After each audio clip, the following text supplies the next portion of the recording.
नमस्कार, स्वागत है आप सबका हल्ला बोल टीवी में। मैं नियति कश्यप। बेगूसराय के डंडारी के अंचला अधिकारी की गिरफ्तारी के विरोध में बिहार के सभी अंचला अधिकारियों ने प्रोटेस्ट किया है, जिसके समर्थन में खुद बिहार के डीजीपी अभयानंद भी खड़े हो गए हैं। आखिर क्या है ये पूरा मामला, इसकी जानकारी देने के लिए हमारे साथ हैं हल्ला बोल टीवी के संपादक दीपक शर्मा। देखिए, जो प्रदर्शन आज हो रहा है पटना में, इसमें पूरे बिहार के अंचलाधिकारियों ने हिस्सा लिया है। और सिर्फ अंचलाधिकारियों ने नहीं, राजस्व अधिकारियों ने, बंदोबस्त अधिकारियों ने, जो इनका संगठन है बिरसा, बिहार राजस्व सेवा के सभी अधिकारियों का, उस संगठन के तमाम सदस्यों ने, चाहे वो अंचलाधिकारी हों, राजस्व अधिकारी हों या बंदोबस्त अधिकारी हों, तमाम अधिकारियों ने हिस्सा लिया है और प्रोटेस्ट निकाला है, गर्दनी बाग में धरना दिया है। इनकी मांग है कि जिस तरह से बेगूसराय के डंडारी में एक अंचलाधिकारी की 9 सितंबर को गिरफ्तारी हुई है, वो पूरी तरह से एसओपी की अनदेखी है। इसके बाद हम लोगों ने, जब हल्ला बोल टीवी ने खबर प्रकाशित की कि कैसे बिहार के अंचलाधिकारी अपनी इन मांगों को लेकर और उनके बीच जो भय का वातावरण इस गिरफ्तारी से बना है, उसे लेकर सड़कों पर उतरे हैं। उसमें हमने बताया कि जब एक ऑपरेटर पैसे लेते हुए गिरफ्तार होता है और अंचलाधिकारी वहाँ नहीं है, अंचलाधिकारी किसी दूसरी जगह पर मीटिंग कर रहा है जनप्रतिनिधियों के साथ, तो आप कैसे उसको गिरफ्तार करेंगे? तो फिर यह तो वही बात हो गई कि अगर कोई जिले में कोई डिप्टी कलेक्टर गिरफ्तार होगा तो कोई जाकर डीएम को गिरफ्तार कर ले जी। तो इस खबर को हमने जब खबर प्रकाशित की हल्ला बोल टीवी पर, तो हल्ला बोल टीवी की इस खबर को बिहार के पूर्व डीजीपी अभयानंद ने भी देखा। और देखने के बाद पूर्व डीजीपी अभयानंद ने मुझे फ़ोन किया और फ़ोन करके उन्होंने कहा कि दीपक जी, यह जो अंचलाधिकारियों का यह जो प्रोटेस्ट है, ये जो उनका स्टैंड है, ये बिल्कुल सही है। पूर्व डीजीपी अभयानंद ने कहा कि अगर ऑपरेटर गिरफ्तार हुआ है, ऑपरेटर पैसे लेते पकड़ा गया है, तो इसके लिए आप अंचलाधिकारी जो कहीं और मीटिंग में है उसको कैसे गिरफ्तार कर सकते हैं? बिल्कुल। अगर आप यह ऑपरेटर अगर यह कह भी रहा है कि मैं जो पैसे ले रहा हूं यह मैं अंचलाधिकारी को देने वाला था, तो आप इसको एफआईआर में जिक्र कर सकते हैं इसका, आप कि जो गिरफ्तार ऑपरेटर है, जो घूस लेते गिरफ्तार हुआ, उसने जानकारी दी कि मैं यह पैसे ले रहा था अंचलाधिकारी के लिए और अंचलाधिकारी को देने जा रहा था। यह बात आप एफआईआर में जिक्र इसका कर सकते हैं और उसके बाद आप रेड कर सकते हैं, छापा मार सकते हैं अंचलाधिकारी के घर पर कि आय से अधिक संपत्ति उनके पास है कि नहीं, उनके पास से कोई इस तरह के कागजात मिल रहे हैं, बरामद हो रहे हैं या नहीं हो रहे हैं। आप ऐसा नहीं कर सकते हैं कि आप अंचलाधिकारी को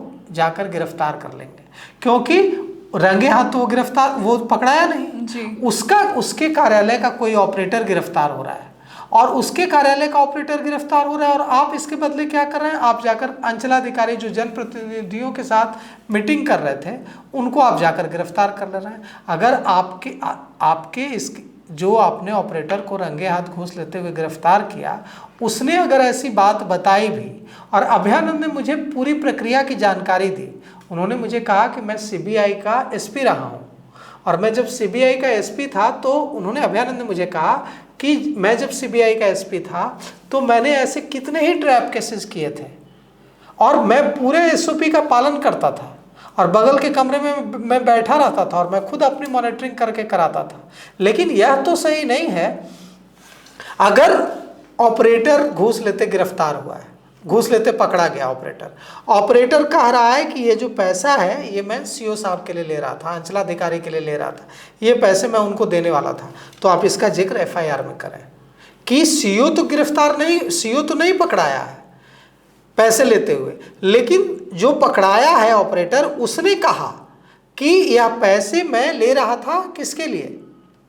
यह पैसे मैं ले रहा था अंचलाधिकारी को देने के लिए, और आप इसके आधार पर आगे की कार्रवाई करें। लेकिन आपने ऐसा नहीं किया। आपने क्या किया? सीधे आप अंचलाधिकारी को, जहां वो जनप्रतिनिधियों के साथ मीटिंग कर रहे थे, उन्हें गिरफ्तार करने चले गए। यह कहीं से एसओपी के मुताबिक सही नहीं है।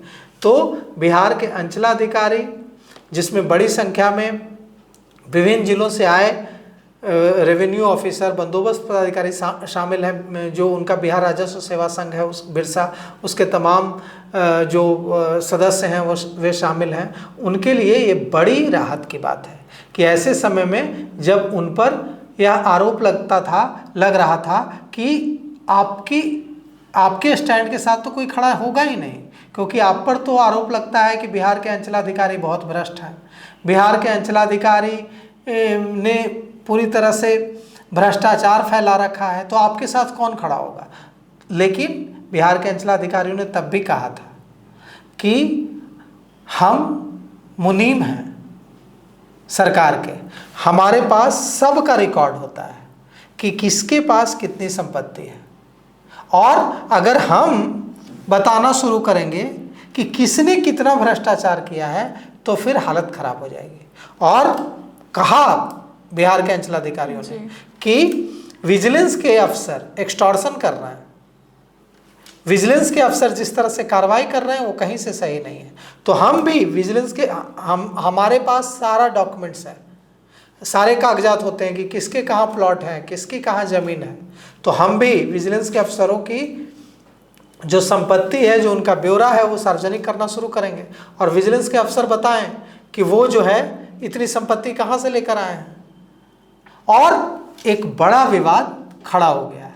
तो विजिलेंस वर्सेस बिहार के अंचलाधिकारियों की जो लड़ाई है, इसमें बिहार के अंचलाधिकारियों के लिए खुशखबरी है कि उन्हें बिहार के पूर्व डीजीपी अभयानंद का साथ मिला है। और अभयानंद ने कहा है कि मैं व्यक्तिगत रूप, उन्होंने कहा कि मैं सीबीआई का एसपी रहा हूँ, ट्रैप कैसे होता है, उसका एसओपी क्या है, एक एक चीज़ मुझे पता। उन्होंने मुझे बताया कि कोल इंडिया में मैं जनरल मैनेजर और बाकी को मैं ट्रैप कराता था, और कैसे ट्रैप कराता था, उसकी कैसे रिश्वत लेते पकड़ा था, उसका पूरा एसओपी का पालन करा के करा। तो सर, क्या आपको लगता है कि अभयानंद जो है वो अधिकारियों की मांग को पूरा करने में उनकी मदद करेंगे? देखिए, अभयानंद ने तो मदद कर दी, अभयानंद जो कर सकते थे अभयानंद ने कर दिया। अभयानंद ने यह कहकर कि हम समर्थन करते हैं और कि उनका जो स्टैंड है वो सही है, ऐसा कहकर जो अंचलाधिकारियों की लड़ाई है उसको बहुत ताकत दे दी। यह छोटी बात नहीं है। देखिए, बिहार में डीजीपी तो बहुत हुए, लेकिन अभयानंद जैसा डीजीपी बहुत कम हुआ है। उनकी ईमानदारी, उनकी निष्ठा और उनकी ताकत, उनकी जो नैतिक ताकत है, उसका मुकाबला करना बड़ा मुश्किल है। तो अभयानंद ने अगर आगे आकर कह दिया कि अंचलाधिकारियों का स्टैंड सही है और विजिलेंस का जो स्टैंड है इस मामले में वो सही नहीं दिखता है प्राइमा फेसी, तो यह बड़ी जीत है, नैतिक रूप से बड़ी जीत है अंचलाधिकारियों की। और मुझे लगता है कि जब अंचलाधिकारी बिहार के यह खबर सुनेंगे कि बिहार के पूर्व डीजीपी अभयानंद ने उनके प्रति अपना समर्थन व्यक्त किया है, तो बिहार के पूरे 38 जिलों के जितने अंचलाधिकारी हैं, जितने राजस्व अधिकारी हैं, जितने बंदोबस्त पदाधिकारी हैं, सारे पूर्व डीजीपी अभयानंद के प्रति उनके मन में यह आस्था जगेगी कि विजिलेंस तो वही देखते रहे होंगे जब वे डीजीपी होंगे तो वे अपने डिपार्टमेंट के खिलाफ जाकर, जिस डिपार्टमेंट को लीड किया है उन्होंने, अपने डिपार्टमेंट के खिलाफ जाकर उन्होंने बिहार के अंचलाधिकारियों के पक्ष में खड़ा होना स्वीकार किया है। यह आसान बात नहीं है, इसके लिए बहुत जिगर चाहिए, इसके लिए बहुत दमखम चाहिए, जो आज अभयानंद ने दिखाया है। और किसी ने माइक लगाकर उनसे जाकर पूछ नहीं लिया कि हाँ सर आप बताइए, आप इस पर क्या कहना चाहते हैं, उन्होंने कह दिया। वे खुद उन्होंने जब हल्ला बोल टीवी पर यह खबर देखी तो उन्होंने खुद से फ़ोन मिलाया मुझे, और खुद से मुझे फ़ोन मिलाकर कहा कि यह गलत है और अंचलाधिकारियों का जो स्टैंड है वो मुझे सही लगता है, और यहाँ पर विजिलेंस का जो स्टैंड है वो सही नहीं। तो अब देखिए इस मामले में अंचलाधिकारियों को कितना बल मिलता है, और बिहार सरकार अपने पूर्व डीजीपी अभयानंद की इस सलाह को कितनी गंभीरता से लेती है। हमारे दर्शकों को इससे जुड़ी जानकारी देने के लिए आपका बहुत बहुत शुक्रिया सर। फिलहाल इस पेशकश में इतना ही, तब तक के लिए बने रहें हल्ला बोल टीवी के साथ। शुक्रिया।